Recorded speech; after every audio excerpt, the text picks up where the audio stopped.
What's up, y'all? It's your boy Riggs. Man, I'm a day late. I was yesterday was July 2nd, Ryan Leone's 2-year death anniversary, and so I was busy moving shit. Me and the little homies, had to go.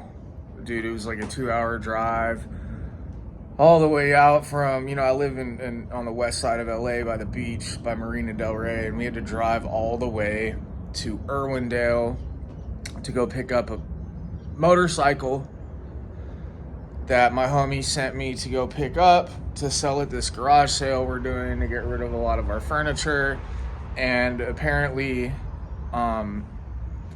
some dude died on the motorcycle. It was a motorcycle accident, and he's like, yeah, it's just like a little bit scratched up, Nah, bro, like, I saw the motorcycle from like 20 feet away, and you could tell bro died on it. Like, it was completely shot out. So bunk mission, 2-hour drive each way in LA traffic. It was terrible. And I took the rest of the night to just kind of reflect on my life, and I wrote a long gratitude list, and, just thought about my boy Ryan all day. So my bad for not dropping a video yesterday, but here I am, right? I have so many good memories of Ryan, man. My biggest, the most upsetting part about it is Ryan just could never sit still. He was always on the go, and never even gave himself a chance to be sober, But like, Ryan was one of those friends that would be like so fucked up on drugs, but he could always handle it. Like, he was always chill to have around. He was like the one dude, like, if you're like at a sober party, right? Like, I don't go to those are lame as hell.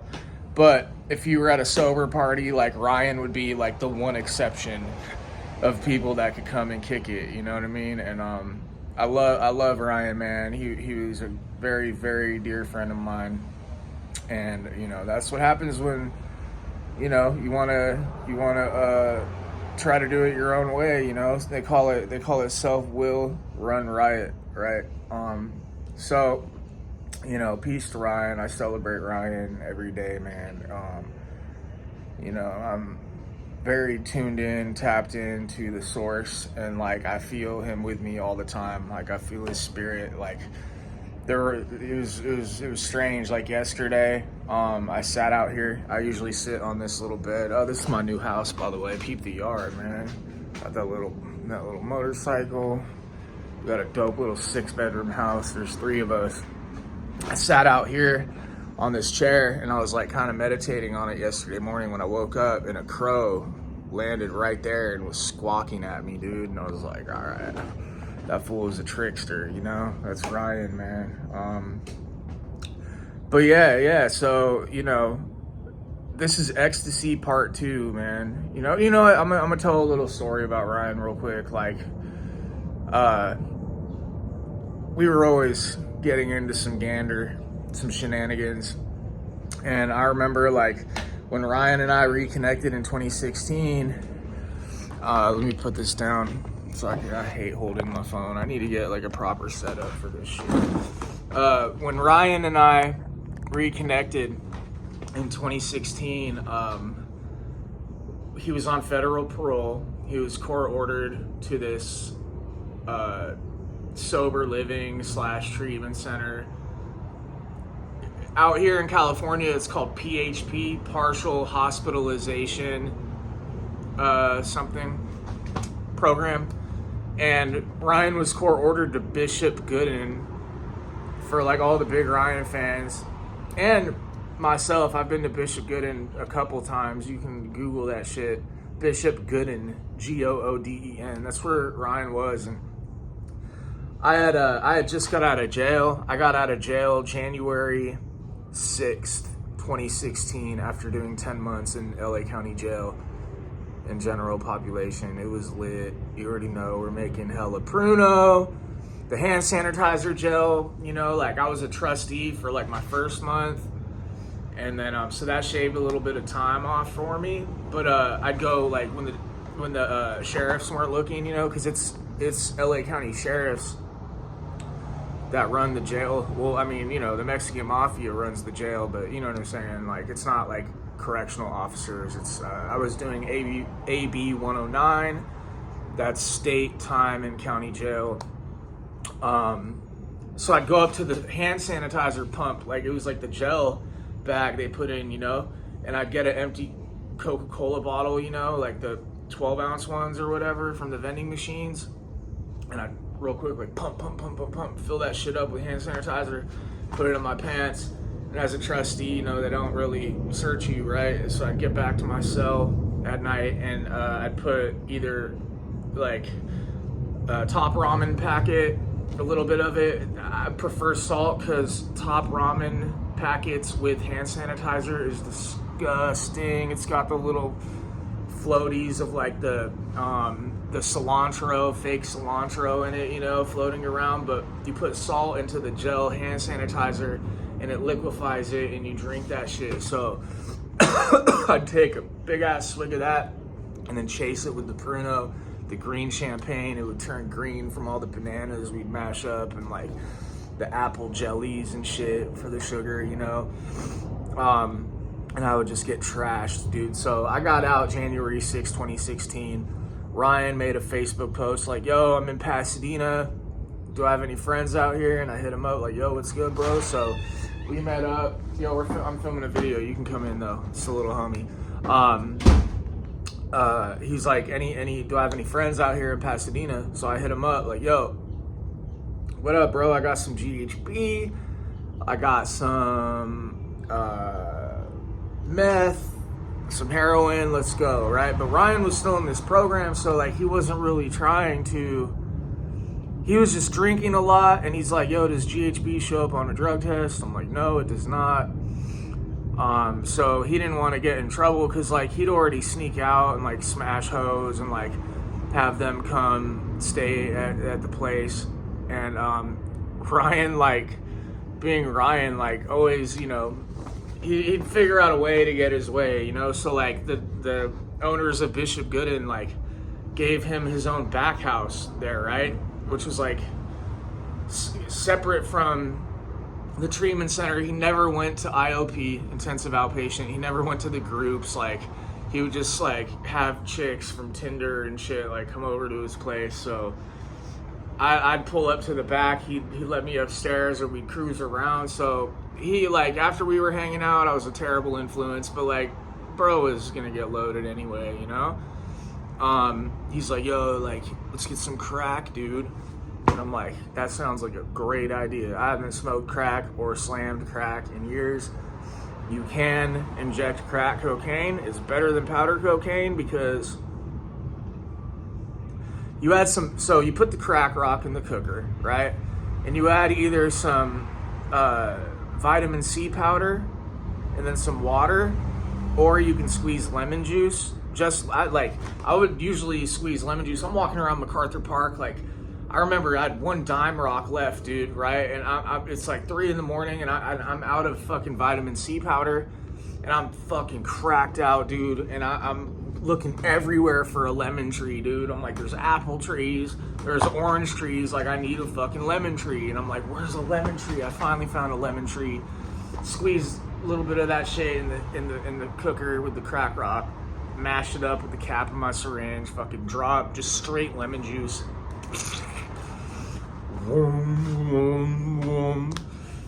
Woo, that shit eats up your veins so bad, dude. Like shooting straight lemon juice. So Ryan wanted to get crack, and I'm like, cool, let's go to Skid Row. Like, of course I had a Coke plug, but like, and you know, I've cooked it myself, you know, 90 seconds in the microwave, you feel me? But it was just easier buying crack, you know, from the blacks in Skid Row. So he's like, we go to 7th and San Julian, sketchy area, but like, dude, I'm a Skid Row gangster. Like, I go anywhere by myself. I don't give a fuck. Ryan was on federal parole, so he was like, I'm gonna wait in the car, bro. Like, no, this is like sketchy. I'm like, yeah, bro, chill, you know. So I hit the corner, I buy the crack, and by the time I come back and hit the corner, Ryan is up on the wall like this, and there's 5 police cars flashing. Like they rolled up on him, ran his plates, saw he was on federal parole, and like, so I hit the corner like, oh shit, and I'm like, fuck.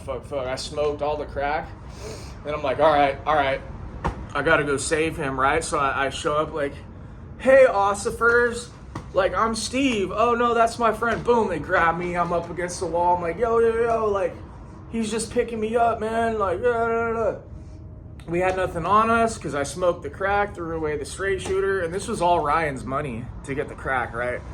So we get in the car. He's like, bro, thanks, man. That was a close call. He's like, you got the shit? I was like, nah. And he's like, what do you mean?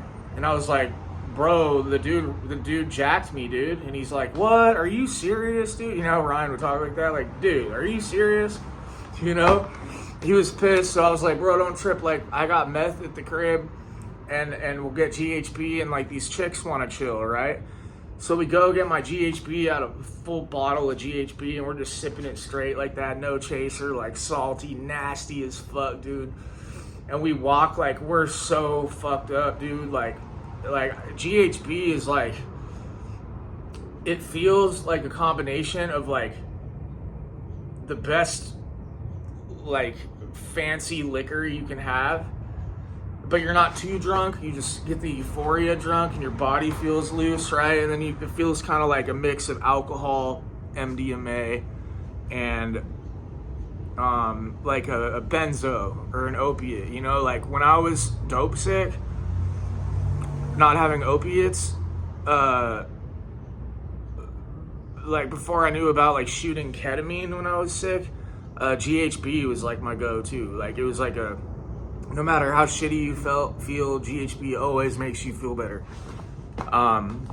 So we're walking, like I thought, like I heard the chick's house was way further away than I thought it was.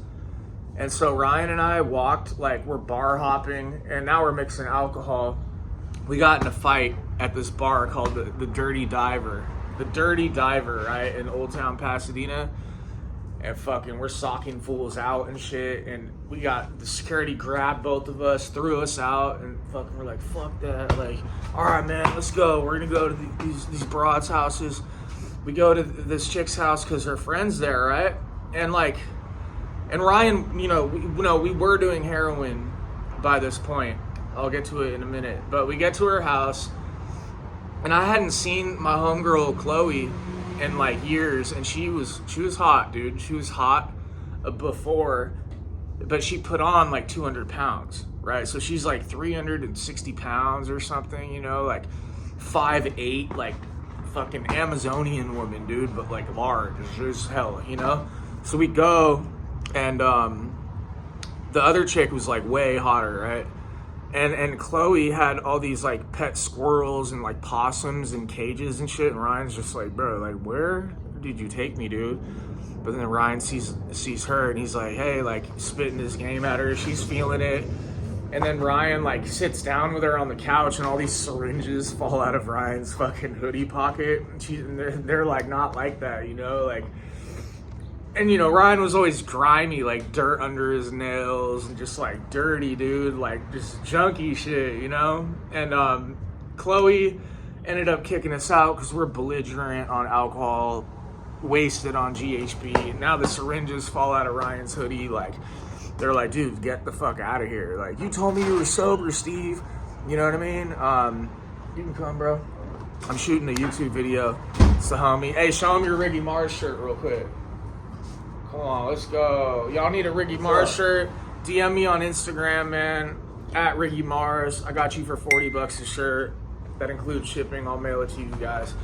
So they kick us out the pad, and we go back to Ryan's, and you know, we met up. He goes to bed, I go home, and now daily he's swooping me up in his Beamer. Like we're getting heroin, we're robbing fools on Craigslist, like that kind of shit, you know.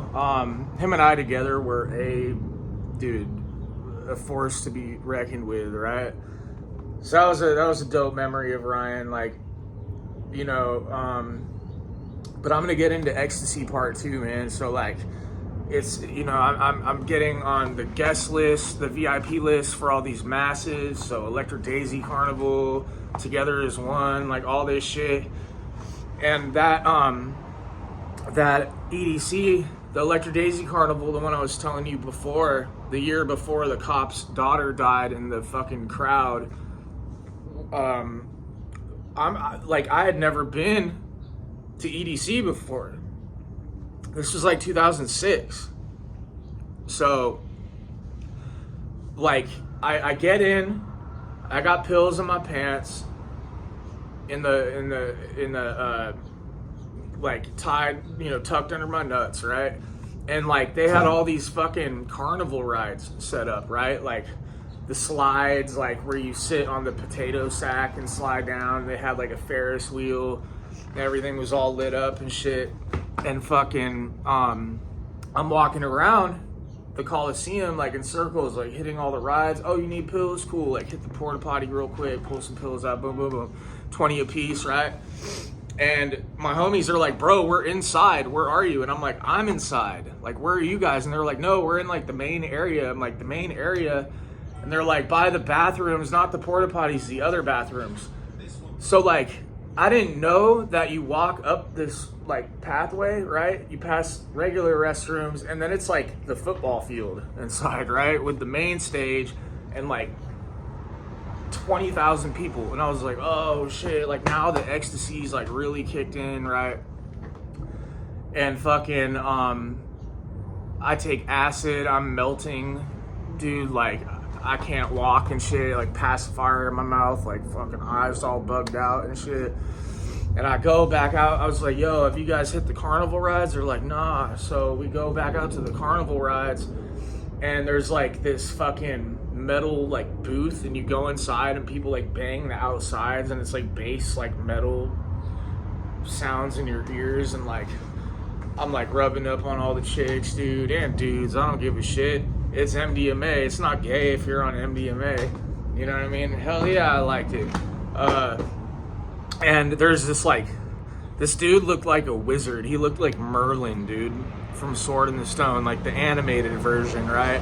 Long gray beard, like big bushy gray eyebrows, like long gray hair. He had a wizard hat on, like this purple wizard hat, and like this wizard like suit, right? And this dude was playing different instruments, like the violin, like killed it, multi-instrumentalist, right?